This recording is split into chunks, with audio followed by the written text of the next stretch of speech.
cherchez une école de référence pour une double formation universitaire et professionnelle de qualité? Voici l'opportunité à ne pas rater. L'École supérieure d'administration, d'économie, de journalisme et des métiers de l'audiovisuel ESAE vous offre des programmes d'enseignement en licence et en master orientés vers l'emploi qui font d'elle une référence à travers les filières de l'administration générale et territoriale, l'administration du travail et de la sécurité sociale, droit, diplomatie et relations internationales, administration hospitalière, universitaire et intendance, journalisme et métiers de l'audiovisuel et toutes les filières des sciences de gestion. Une seule adresse, www.esae.bj.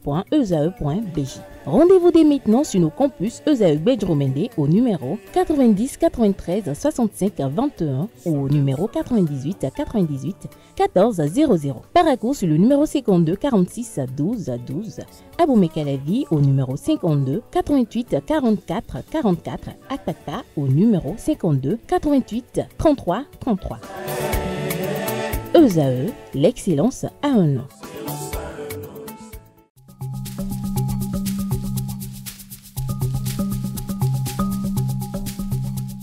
L'ARCEP Bénin communique. Chers abonnés des réseaux de téléphonie, l'ARCEP Bénin vous informe qu'à partir du 30 novembre 2024, les numéros de téléphone au Bénin passeront de 8 à 10 chiffres. Pour compter de cette date, vous êtes invité à observer les comportements ci-après. Pour tout usage, précédez de 01 le numéro habituel quel que soit le réseau. Mettre à jour les numéros associés à tous vos comptes sur les plateformes et tout support de communication. L'ARCEP Bénin vous rassure que ce changement n'entraîne aucun frais à payer par les abonnés. Vous pouvez mettre à jour automatiquement votre répertoire téléphonique à l'aide des applications gratuites disponibles en téléchargement sur les plateformes.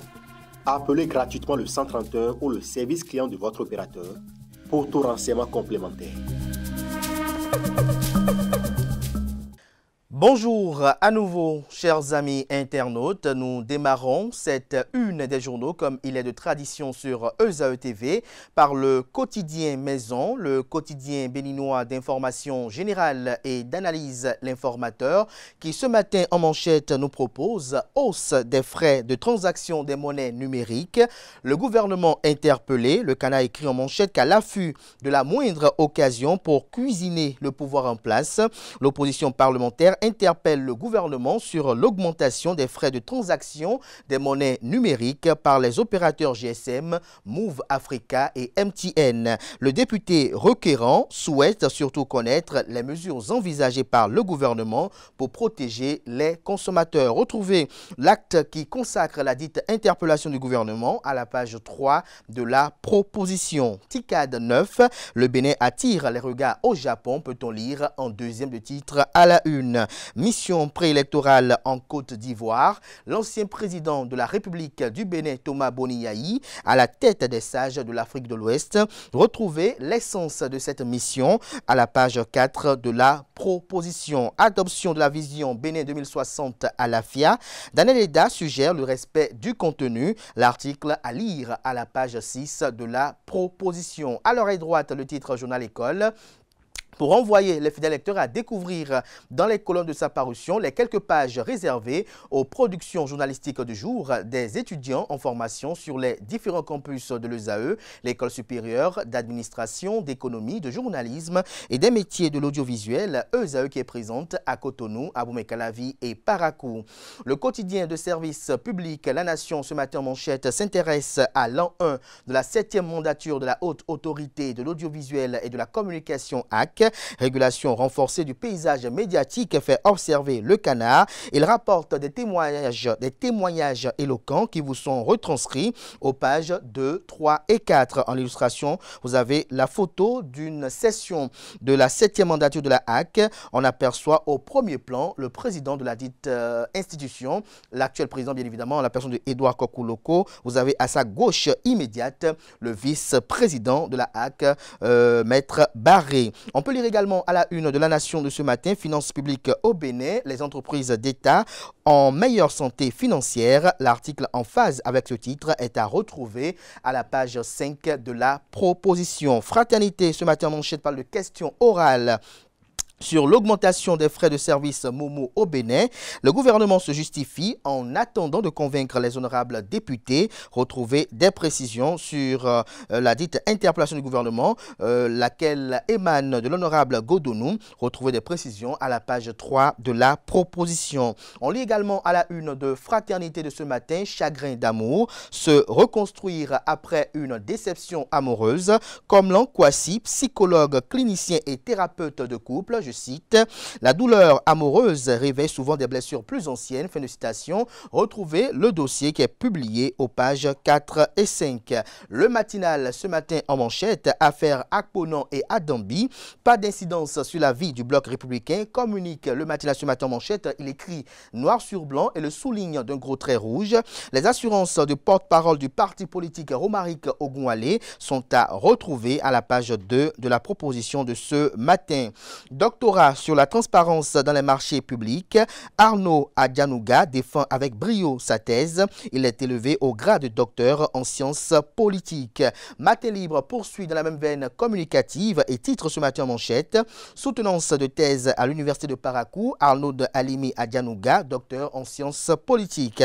L'article qui rend compte de cette soutenance de thèse est à découvrir à la page 3 de la proposition de ce matin. Également un titre à la une de Matin Libre de ce matin sur l'animation de la vie politique et les remous au sein de la classe politique. Velléité de résurrection d'anciens partis politiques.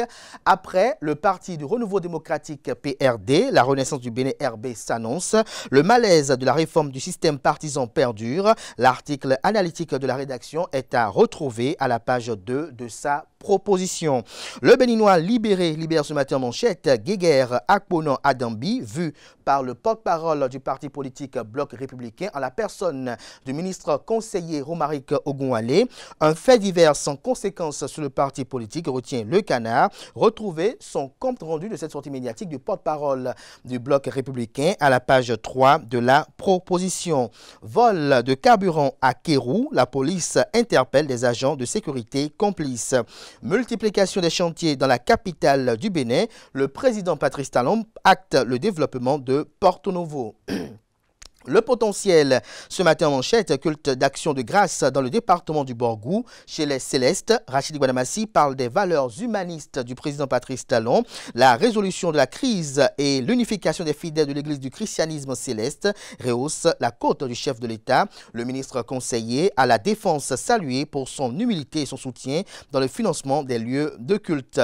Le potentiel propose également à ses lecteurs ce matin à la une, avortement clandestin dans la commune de Glazoué. Le corps de la serveuse décédée exhumé hier. L'autopsie réalisée, le Canard nous écrit, noir sur blanc, que le dossier de la serveuse de bar décédée dans l'arrondissement de Thior suite à une opération d'avortement clandestin connaît de nouveaux développements. Le corps sans vie de cette dame enterrée discrètement en brousse par les auteurs du crime a été finalement exhumé hier mardi 8 juillet de l'an 2025 en présence des éléments de la police républicaine et d'un médecin légiste dûment engagé. Retrouvez la suite du récit des faits du journal à la page 3 de sa proposition. Détournement de semences cotonnières dans le département de l'Atakura. 2 cadres de l'AIC, l'association interprofessionnelle de coton, écroués à Natitengu. Baccalauréat 2025, session de remplacement. Les épreuves démarrent dès lundi 14 juillet 2025. On nous apprend la une de ce jour de Le Potentiel. Du potentiel, découvrons le meilleur avec le quotidien Le Meilleur, bien évidemment, qui titre ce matin en manchette, modification du régime fiscal du projet Pipeline Bénin-Niger. L'Assemblée nationale adopte de nouvelles garanties juridiques pour sécuriser les investissements liés au pipeline d'exportation. Vérification de la gestion des fonds alloués à la fourniture en eau potable à Parakou et environ. Les députés adoptent une proposition de résolution portant création d'une commission d'enquête. Le quotidien L'événement précis ce matin, titre en manchette. Hausse des frais de retrait mobile money au Bénin, grogne contre MTN et Move, le gouvernement se dédouane. On peut lire également à la une de L'événement précis de ce matin, activité agroécologique. L'ancien président de la République du Bénin, Nicéphore Dieudonné Soglo, visite le centre Shongai et salue l'exploit de Godfrey Nzamouzo. On peut lire également à la une du Canard ce matin, Societas, quelle réaction face à un refus au lit? C'est une interrogation. Retrouvez l'article aux pages 6 et 7. On lit à présent le premier quotidien économique du Bénin. L'économiste, ce matin en manchette, parle de filière anarcade au Bénin. Un levier stratégique de l'économie en quête de transformation, fait observer le journal. Son article à retrouver en page 3. Le confrère de Libération ce matin à sa une parle d'inclusion culturelle en manchette. Le Bénin fait forte sensation à l'Expo Osaka 2025. La créativité féminine magnifiée au Women's Pavillon de la Fondation Carter. L'article qui renseigne sur ce titre est à lire à la page 3 de la proposition. Baccalauréat 2025. La première délibération attendue aujourd'hui. La session de remplacement commence le 14 juillet prochain à Cotonou, précise le Canard. Haute autorité de l'audiovisuel et de la communication AC, une plateforme numérique désormais disponible pour la carte de presse, précise le Canard. Bénin intelligent à présent. Hausse des frais mobile money, je cite, une mesure injustifiée prise sans consultation préalable. Fin de citation, MTN frappe les plus vulnérables, selon Simon Narcisse Ronsou. On peut lire également à la une du même Canard ce matin, élection générale de 2026 au Bénin. Le baobab s'enracine aux États-Unis avec une diaspora en ordre de bataille. Il s'agit bel et bien du parti politique Union progressiste, le Renouveau. Le confrère de la matinée parle de politique sportive au Bénin. Patrice Talon, champion tout-terrain, un modèle de gouvernance sportive en Afrique, des réalisations gargantuesques à tous les niveaux, précise le Canard. Retrouve des précisions sur son titre dans les colonnes de sa parution de ce matin. Organisation des championnats nationaux scolaires 2025 à Aplaroué, quand Basila s'impose face aux grands dans un silence institutionnel inquiétant. L'OBSU joue-t-il réellement son rôle? Se questionne le confrère. Retrouvez les fondements de cette interrogation dans les colonnes de sa proposition. Nord-Sud quotidien, ce matin en manchette, rend compte du passage de Ganiou Soglo sur ESAE TV dimanche dernier. Résurrection de la renaissance du Bénin. Ganiou Soglo veut donner corps à un rêve des militants. On peut lire également à la une de Nord-Sud quotidien de ce matin, accès à l'eau à Parakou. Les députés chargés d'enquêter sur le pseudo-siphonnage. Les 4 vérités à présent, audit de la liste électorale au Bénin. Les griefs de Michel Alokpo. Les explications de Jean-Baptiste Elias. Retrouvez le contradictoire qui vous est publié aux pages 10 et 11. On peut lire également à la une de les 4 vérités de ce matin, Vision Bénin 2060, l'appel de Daniel Eda aux acteurs politiques. Il invite chaque acteur politique à développer une vision politique claire en harmonie avec Bénin 2060 pour éviter à cette ambition nationale le sort qu'a connu Bénin 2025 à la FIA. Retrouvez sa tribune à la page 2 de la proposition. Hausse des frais de retrait mobile money. Cette décision relève de la compétence de la BCEAO, selon le porte-parole du gouvernement, Wilfried Léon-Dongbeji. Les députés interpellent le gouvernement. On lit également à la une du même Canard ce matin, cambriolage dans un collège d'enseignement général, notamment de la commune de Kobli. Un parent d'élève livre son fils à la police républicaine. Le clairon à présent, non-respect du code électoral à la veille des élections générales de 2026. Les articles 54 et 55 constamment violés par les anciens saints et nouveaux impurs, que comprend du titre du Canard, élément de réponse à la page 3 de sa proposition. On peut lire également à la une de Le Clairon de ce matin, concours des coiffeurs du littoral et de l'Atlantique. Rosemonde Arrossi salue une victoire collective. La guérite à présent, siphonnage de milliards annoncé par l'ex-ministre Paulin Akponan. Voici les députés qui vont fouiller la gestion au ministère de l'eau. Tout sur le processus de désignation des membres de la commission d'enquête parlementaire. En illustration, les quelques députés désignés. Sur l'image, on peut identifier très rapidement 4 ou 5. Vous avez Jérémy Adomaou, vous avez Malik Seibou Gomina, vous avez Armand Gansé, vous avez Nourenou Akadé. Retrouvez la suite dans les colonnes de la proposition de ce matin du Canard. L'emblème du jour ce matin en manchette parle de vacances scolaires et encadrement familial. Quand les vacances testent les parents. On lit également à la une de l'emblème du jour de ce matin, diplomatie politique et partage d'expérience.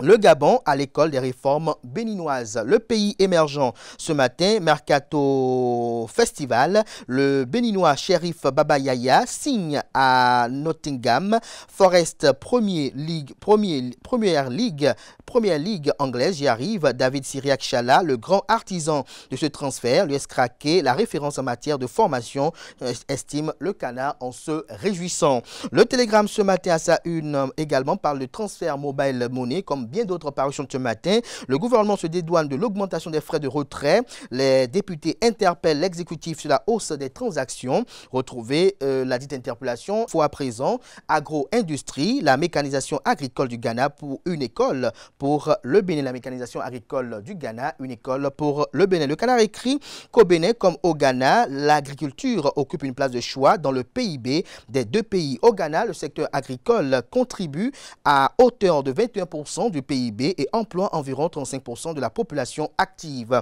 Comme dans la majorité des pays d'Afrique subsaharienne, la mécanisation agricole perçue comme un levier essentiel pour accroître la productivité peine à décoller. Retrouvez l'analyse de la rédaction, notamment à la page 4 de sa proposition. Classe préparatoire Audacia, les tests d'entrée en deuxième année prévus les 9 juillet et 28 juillet, sans oublier 11 août 2025. Le quotidien La Boussole ce matin en manchette parle du choix du duo de candidats pour 2026. L'ancien président de la République et président du parti politique Les Démocrates Thomas Boniaï entre gardien de feu et architecte du naufrage. Le Canard écrit avec illustration du concerné qu'à quelques mois des grandes manœuvres politiques pour la présidentielle 2026, l'ancien président Thomas Boniaï semble vouloir s'imposer comme l'homme orchestre de l'opposition entre volonté de rassembler et tentation de contrôler. Son influence pourrait être décisive ou déstabilisante. Son rôle dans le choix du tandem de l'opposition s'annonce décisif, mais à trop vouloir peser, l'ancien président ne risque-t-il pas de fragiliser davantage une opposition déjà émiettée, se questionne le Canard. La machine politique s'emballe à l'orée de 2026. Dans les coulisses, une question brûle les lèvres. Quel duo portera les espoirs de l'opposition à la prochaine présidentielle, notamment celle de 2026? Et surtout, quel rôle jouera Boniaï dans ce processus? Depuis son retour sur la scène active, l'ancien président s'affirme comme le gardien du temple, celui censé fédérer ou canaliser. Mais ce rôle d'arbitre prend parfois des allures de monopole décisionnel. À force de vouloir incarner à lui seul le socle de l'opposition, Thomas Boniaï court le risque de reléguer au second plan des forces émergentes et des voies alternatives. Donc on lui reporte déjà une volonté de verrouiller les débats autour de ses préférences, quitte à ignorer les dynamiques. Retrouvez la suite de l'article du journal qui fait part de ces recoupements d'informations à la page 3 de sa proposition. L'affiche du jour à présent. Adoption à l'unanimité de la vision nationale du développement à l'horizon 2060. L'opposition saute les deux pieds joints dans le rêve de Patrice Talon. La candidature unique pour 2026 plane à l'horizon, que comprend le titre analytique du journal en faisant référence aux propos de Patrice Talon dans Jeune Afrique. Élément de réponse sur son analyse à la page 2 de sa proposition. On peut lire également à la une de l'affiche du jour de ce matin, tourisme, quand le festival de l'IAM devient un moteur pour la destination. Vous avez en illustration du titre, on peut apercevoir tout de suite l'honorable Edmond Agua et le maire de la ville de Cotonou, en la personne de Angelo Arondino. Le Soleil Bénin Info parle d'animation de la vie politique et fin de mandat de Patrice Talon. L'Union progressiste, le Renouveau et le Bloc républicain, chacun face à ses démons. Pendant que le dossier Paulin Akponan gangrène le Bloc républicain, le Parti du Renouveau démocratique PRD donne de l'insomnie à l'Union progressiste, le Renouveau. On reste toujours à la une de Le Soleil Bénin Info de ce matin. Création d'une commission d'enquête parlementaire. L'affaire Akponan doit aller jusqu'au bout, estime le confrère. Ce sera tout pour la présentation de quelques titres par ce jour dans la presse locale. Les quotidiens sont disponibles dans les kiosques, également accessibles en ligne pour ceux d'entre eux disposant de sites internet. Merci de votre aimable attention.